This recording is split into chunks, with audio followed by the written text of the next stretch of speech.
में हम बात करेंगे सप्लीमेंट्री यूनिट्स पर। और सप्लीमेंट्री यूनिट्स बेसिकली ये सिस्टम इंटरनेशनल की कैटेगराइजेशन जब हुई थी तो उस वक़्त इनको क्योंकि ज़ाहिर है वहाँ पर उस वक्त ऑलरेडी 1960s में एक सिस्टम एक जो ग्रुप था वो था बेस यूनिट्स का। दूसरा ग्रुप जो था वो डिराइव्ड यूनिट्स का था। ठीक है।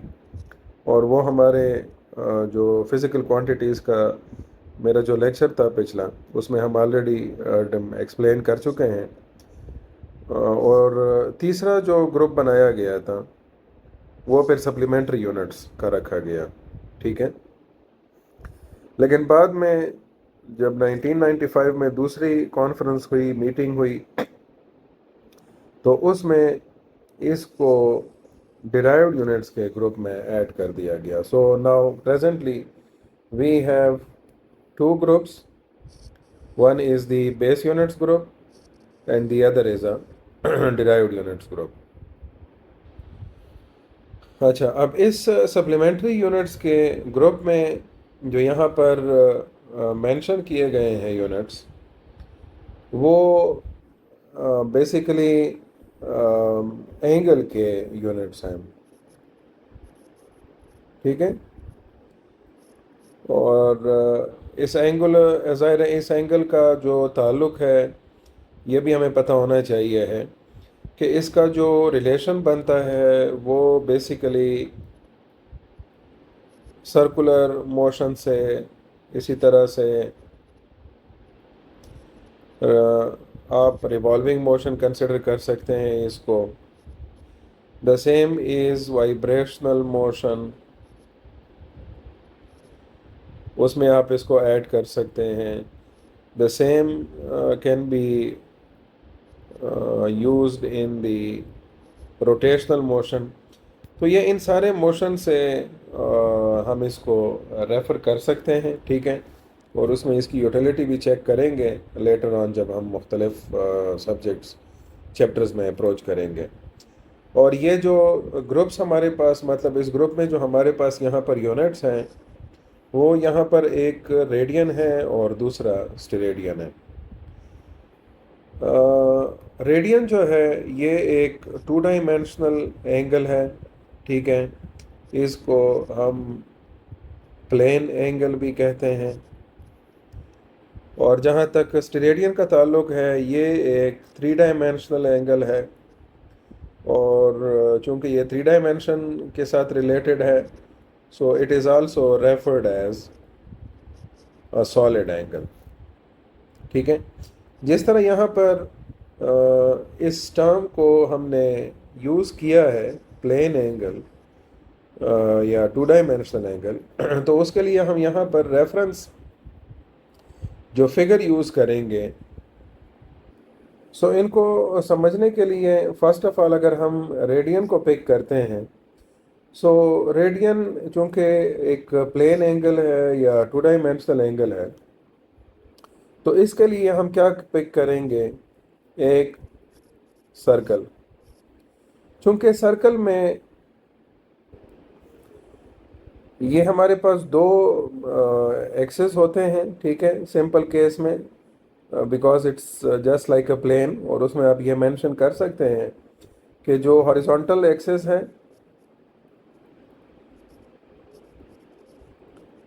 वो ज़ाहिर है यहाँ पर इस प्रेजेंट सिनेरियो में एक्स है। ठीक है। और वर्टिकल जो है that is along Y axis. ठीक है।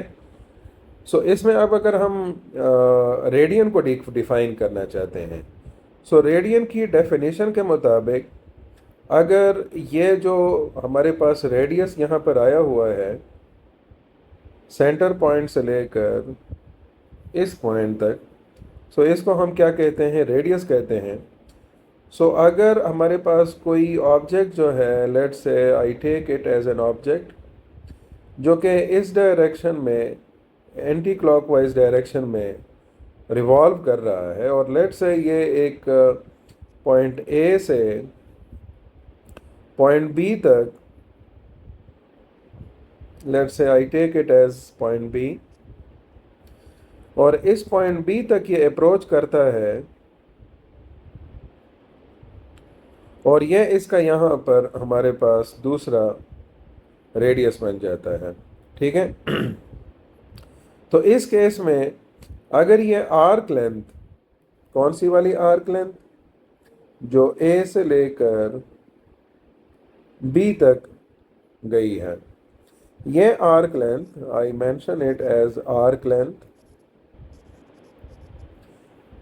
अगर किसके बराबर हो जाए, रेडियस के बराबर हो जाए। ठीक है। तो हम यहाँ पर मेंशन कर सकते हैं कि अगर आर्क लेंथ, और मैं यहाँ पर मेंशन कर दूँ चूँकि प्रेजेंट केस में आर्क लेंथ हमारे पास ए से लेकर बी तक अप्रोच कर रही है, सो आर्क लेंथ ए बी, अगर मैं इसको ओ कंसिडर कर लूँ, ओ ए के बराबर हो जाए, जो कि बेसिकली रेडियस है इस सर्कल का, तो ये दरमियान में जो हमारे पास एंगल बनेगा, ठीक है, so theta will be equal to 1 radian. ठीक है। सो रेडियन को हम इस तरह से डिफाइन कर सकते हैं that 1 radian is the angle subtended at the centre. ठीक है, क्योंकि ज़ाहिर है ये सेंट्रल पॉइंट ओ से के साथ बन रहा है, और ये कौन बना रहा है, आर्क।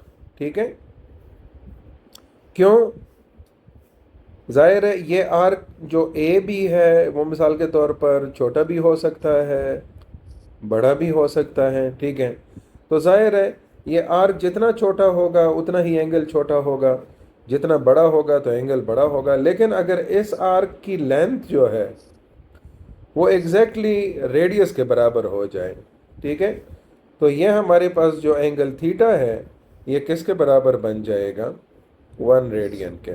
ठीक है। दूसरी तरफ हमारे पास जब स्फीयर की हम बात करते हैं, तो स्फीयर के केस में सरफेस के थ्रू हम क्या करना चाहते हैं, यहाँ पर एक कौन पिक कर लेते हैं। लेट्स से मैं यहाँ पर सेंटर में, यहाँ पर सेंटर मार्क करता हूँ, और यहाँ पर एक कौन ड्रॉ करते हैं हम,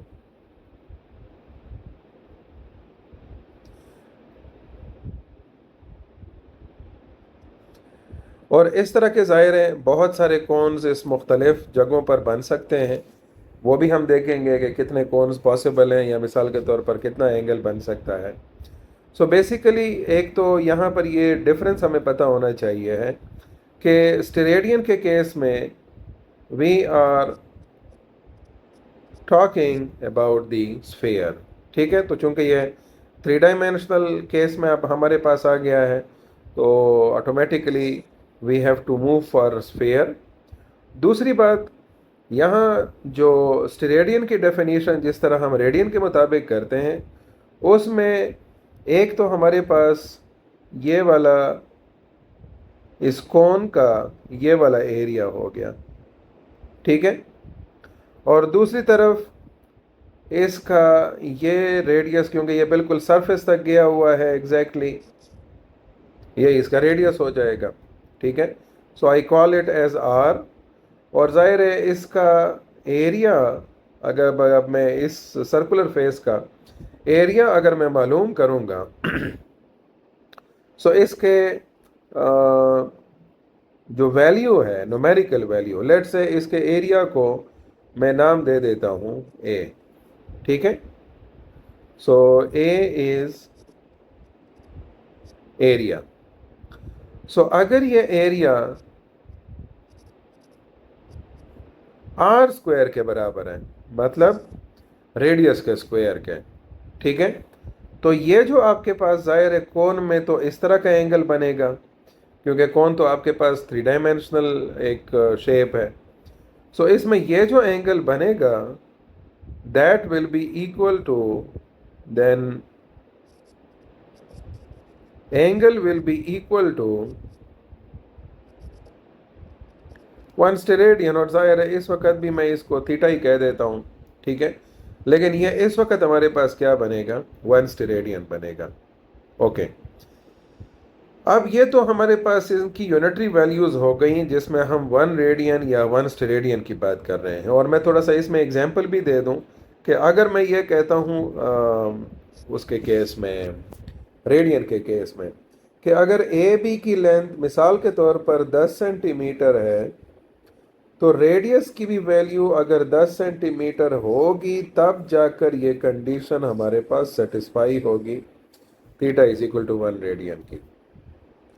एग्जैक्टली यहाँ पर भी मैं यही बात मेंशन करूँगा in the case of sphere, कि अगर ये जो यहाँ पर हमने इस एरिया को मेंशन किया हुआ है, ये वाला एरिया, ठीक है, अगर इसकी वैल्यू जो है ये आ गई है मिसाल के तौर पर 100 स्क्वायर सेंटीमीटर, सो इसके जो आर स्क्वायर की वैल्यू भी 100 स्क्वायर सेंटीमीटर होनी चाहिए है। तो उस वक्त हमारे पास जो एंगल बनेगा वो क्या बनेगा, 1 स्टेरेडियन बनेगा। लेकिन अब हम यहाँ पर देखते हैं कि इससे जो हमारे पास ये रेडियन और स्टेरेडियन में फर्दर केसेस बनेंगे वो क्या बनेंगे, और वो मैं यहाँ पर थोड़ा सा फिगर में आपको बता दूँ कि ये बी के बजाय ये भी हो सकता था कि ये सी तक आ जाता, ठीक है, या ये डी तक आ जाता। तो इसका तो मतलब ये हुआ कि ये एंगल तो बढ़ता जा रहा है, तो इसका मतलब ये हुआ कि मोर देन 1 रेडियन भी हमारे पास पॉसिबिलिटीज हो सकती हैं। तो इसको अगर हम इस तरह सिंप्लीफाई करें कि रेडियन के केस में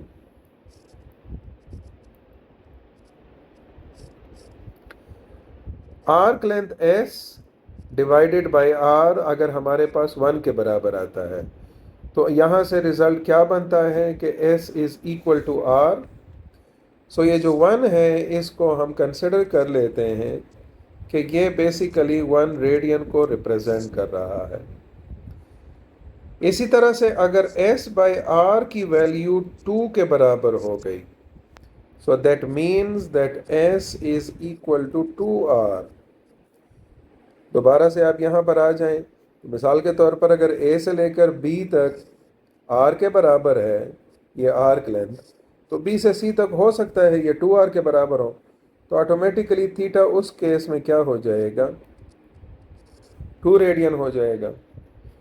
और इसी तरह से आप एक स्टेप अगले आगे चले जाएं, s बाई आर 3 के बराबर भी हो सकता है। इसका मतलब यह है कि s अब अगर आपने 3 टाइम्स ऑफ रेडियस कर दिया और यहाँ पर अब थीटा की वैल्यू जो है वो 3 रेडियन हो जाएगी। आखिर ये प्रोसेस कब तक चलेगा, जाहिर है ये सारे स्टेप्स जो हैं ये इस तरह पूरा सर्कल एक टाइम पे कंप्लीट हो जाएगा। तो उसमें क्या हो सकता है, उसमें यह हो सकता है कि अगर s की वैल्यू 2 पाई r के बराबर हो जाए, जो कि क्या है, सर्कमफेरेंस ऑफ द सर्कल है,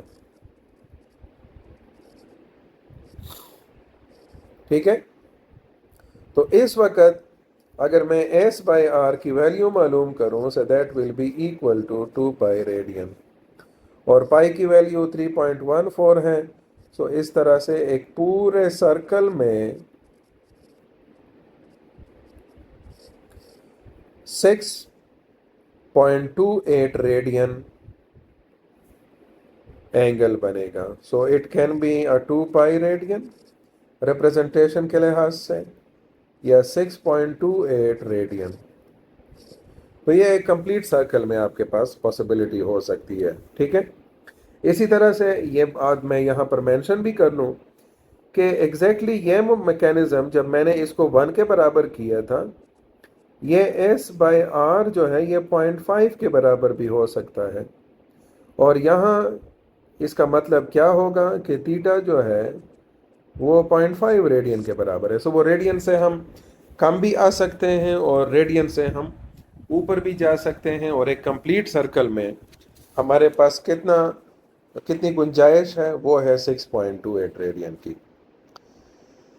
जहाँ तक इसकी बात हम करते हैं अभी स्फेयर की, स्टेरेडियन की, तो उसके लिए क्या क्या पॉसिबिलिटीज़ हैं? यस, उसके लिए भी ये हो सकता है कि हम एक दूसरा कोण भी इस तरह बना सकते हैं,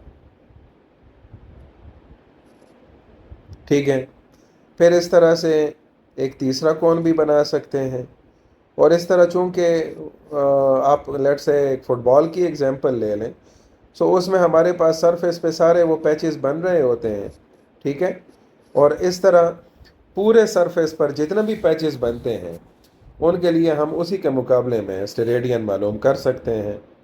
सो मिसाल के तौर पर अब अगर मैं यहाँ पर डिमार्केशन लगा दूँ, डिवाइड कर दूँ इसको, और यहाँ पर मैं स्टेरेडियन के बारे में जिक्र करूँ, तो स्टेरेडियन के केस में हमने कहा कि एरिया